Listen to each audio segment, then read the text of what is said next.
Transtorno de ansiedade de separação. O que é? Quais os sintomas? Como a gente faz o diagnóstico?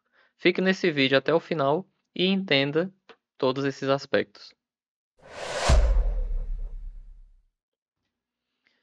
Então, quando a gente fala sobre transtorno de ansiedade de separação, a gente tem que lembrar que ele está dentro dos transtornos de ansiedade.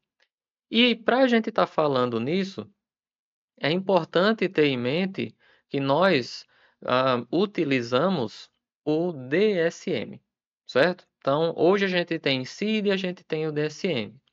Para os transtornos mentais, a base que nós temos é o DSM, então é onde eu vou pautar a nossa discussão aqui.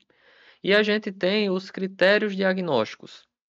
É muito importante que você perceba e entenda como a gente faz esse processo, certo? Não é apenas ler, a gente tem que entender o que nós estamos lendo, o que o DSM nos traz, aprender e compreender para a gente poder aplicar isso. Então, hoje a gente vai entender as classificações, os critérios. Então, a gente tem aqui o transtorno de ansiedade de separação. Então, eu vou ler junto aqui com você e vá anotando e vendo as dificuldades que você tem até o momento. É um medo ou ansiedade impróprios e excessivos, certo? Então, quando a gente está falando sobre algo que é impróprio, algo que é excessivo, é algo que foge dos padrões, foge do esperado para aquele nível do desenvolvimento, para aquela pessoa, certo? E a base, como a gente está falando de ansiedade, né, nós temos a questão do medo, nós temos a questão da ansiedade dentro do processo. Então, quando a gente fala sobre essas questões, certo? Então, o medo, ele é central dentro do processo ansiogênico. E isso em relação ao estágio do desenvolvimento, envolvendo a separação, certo? Então, esse processo de separação daqueles com que o indivíduo tem apego. Então, isso é muito importante. Quando a gente está falando de um transtorno de ansiedade de separação, eu estou falando que deve ter uma figura de apego envolvido. E o DSM ele traz critérios e ele traz tempo. Isso é importante a gente avaliar dentro dos contextos de saúde mental, que eu não, eu tenho uma ansiedade quando vou me separar de alguém, né? Isso aqui acontece mais na infância. Não é porque isso aconteceu uma semana, né, que isso é um transtorno, que isso é algo persistente, que isso é algo grave que demande de uma atenção especializada, certo? E ele traz por pelo menos três, três dos seguintes aspectos. Um, sofrimento excessivo e recorrente. Então, aqui a gente está falando do sofrimento ante a ocorrência ou previsão de afastamento de casa ou de figuras importantes de apego. Preste bem atenção. Ante a ocorrência ou previsão, certo? Então, a gente sabe que a ansiedade, né, as características da síndrome ansiosa, ela é muito antecipatória. Então, isso pode acontecer muito nesses contextos. Preocupação, sim, ocorrência ou previsão de afastamento de casa, ou seja, pode ser a casa e pode ser figuras importantes de apego, não necessariamente apenas o lar. 2.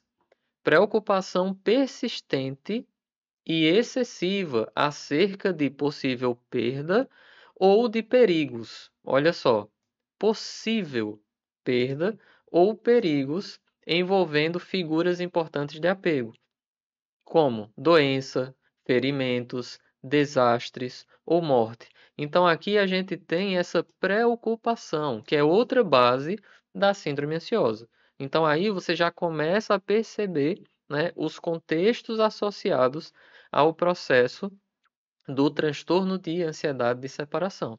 Então, primeiro ele tem que se encaixar em uma síndrome ansiosa para depois, né, a gente aprofundar e chegar na ansiedade de separação, né?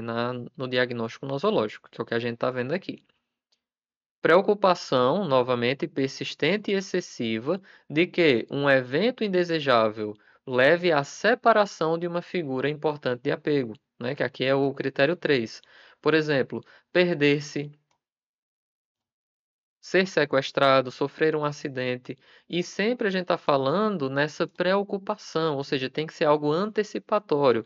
Ah, será se alguma coisa vai acontecer, né, para eu me afastar?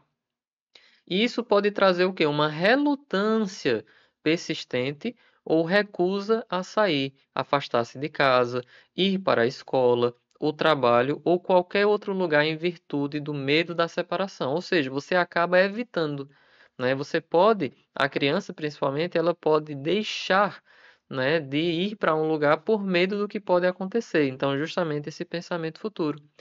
Temor persistente e excessivo, ou relutância em ficar sozinho, ou sem as figuras importantes de apego. Por isso que a gente tem o nome ansiedade de separação. É uma síndrome ansiosa relacionada a um processo de separação de casa, né, de separação de figuras importantes na vida dele. Temor persistente e excessivo, ou relutância em ficar sozinho, ou sem as figuras de apego, em casa ou em outros contextos. Relutância, ó, tem muita evitação, né? Ou recusa persistente em dormir longe de casa, ou dormir sem estar próximo a uma figura importante de apego. Pesadelos repetidos envolvendo o tema da separação. Então, a criança ela pode ter muito pesadelo, né? Porque fica com aquilo na cabeça, o medo persistente relacionado a esse processo de separação. Repetidas queixas de sintomas somáticos.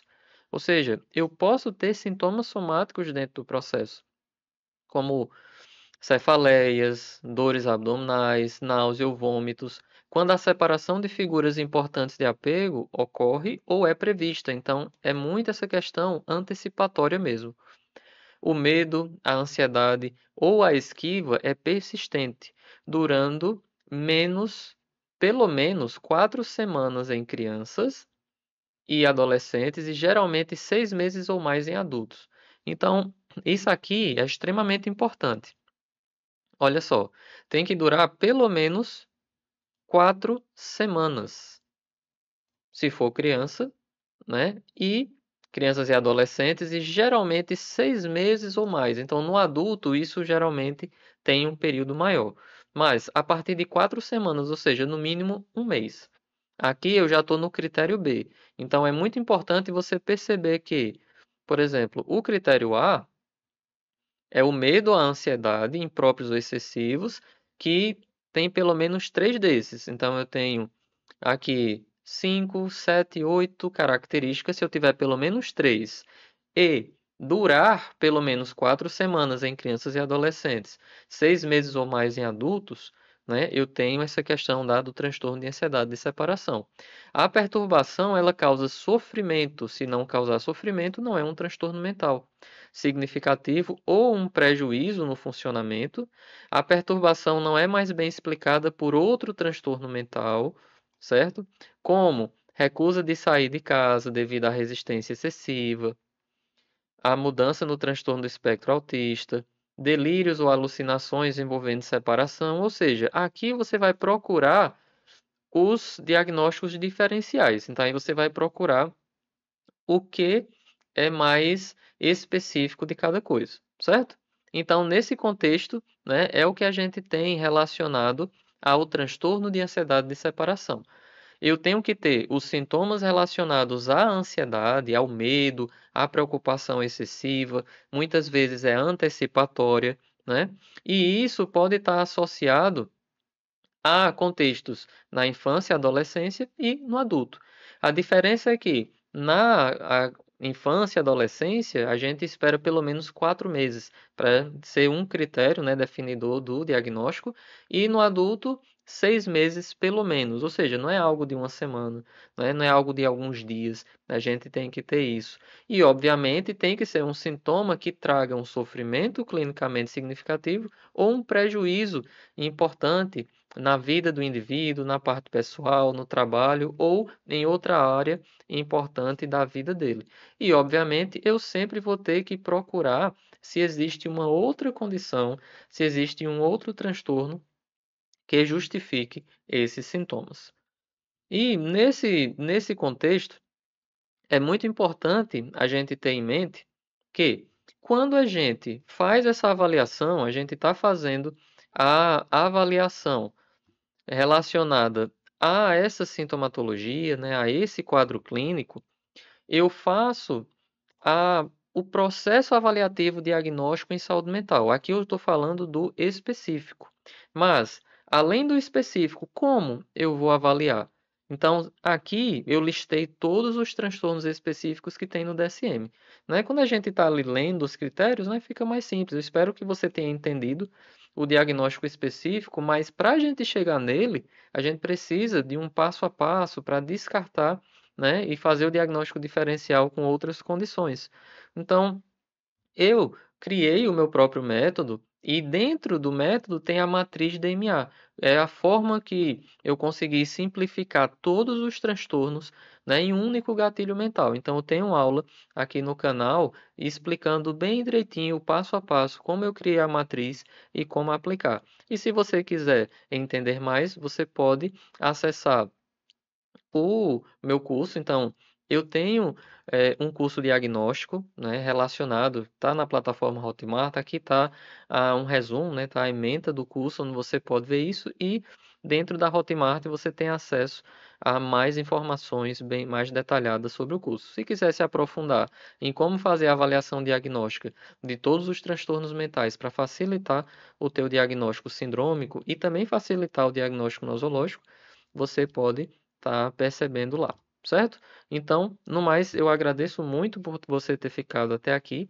Espero que essa aula tenha contribuído positivamente na identificação desse tipo de transtorno. No mais, um abraço e nos vemos na próxima aula.